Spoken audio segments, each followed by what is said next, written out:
going to move on to a different sense. Thank you for that, Susan. We're going to tackle the issues around smells, which seem to generate actually a lot of really funny complaint stories. So first, here's the story about the complaint as it was sent in. So the reader said, this was a medium drama episode that occurred one afternoon, which escalated rapidly to an employee threat about hazardous working conditions and an anxious employer who almost evacuated the premises and sent the whole staff home.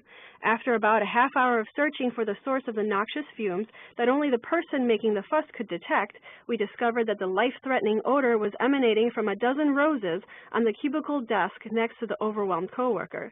The bouquet was banished from the building by the manager to appease the still agitated complainant, and their company instituted an anti-fragrance policy shortly thereafter.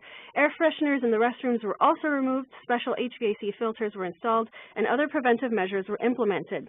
So Tina, I'm going to give this one to you. What's going on here? What strikes me about this anecdote is how quickly things seem to have escalated. So what's your take on how this situation unraveled? First of all, I think it was just jealousy because somebody else got roses besides this individual.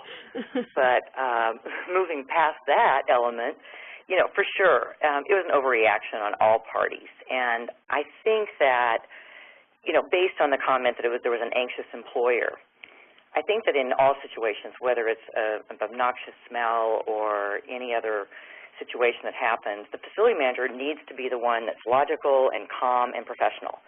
I mean, being a good FMer requires a great deal of objectivity and the ability to stay in control.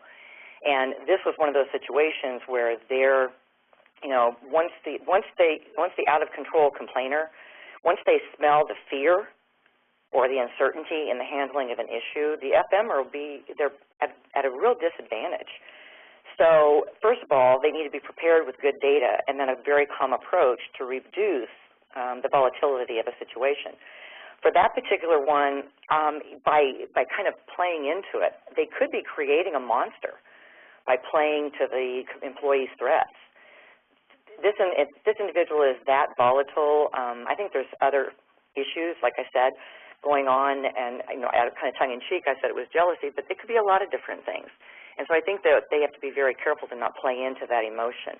And quite honestly, if it was that irrational, I probably would then have gone to HR and let them be notified that this was a pretty mundane issue that escalated at a fairly high level, and perhaps they should be aware of it.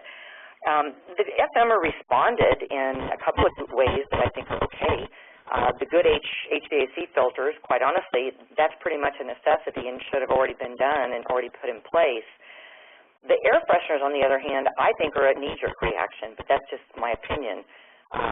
In my experience as an FMer, restroom air fresheners are just not one of my favorites, and I believe clean bathrooms are a requirement for good FM, and freshness fresheners sometimes just mask odors when good housekeeping is in order. And so, you know, there again, it's do the right thing first. The other thing is, you know, this situation is like many others, which can be controlled if the processes are in place and good standard operating procedures are in place.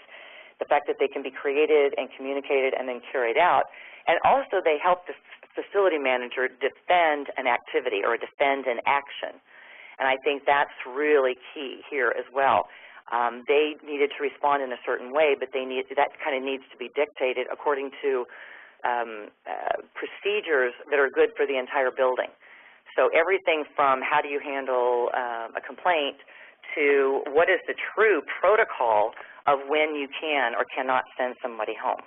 And that can all be instituted into good, strong standard operating procedures that can be you know, because they can really bring order to what are sometimes precarious or volatile work environment situations.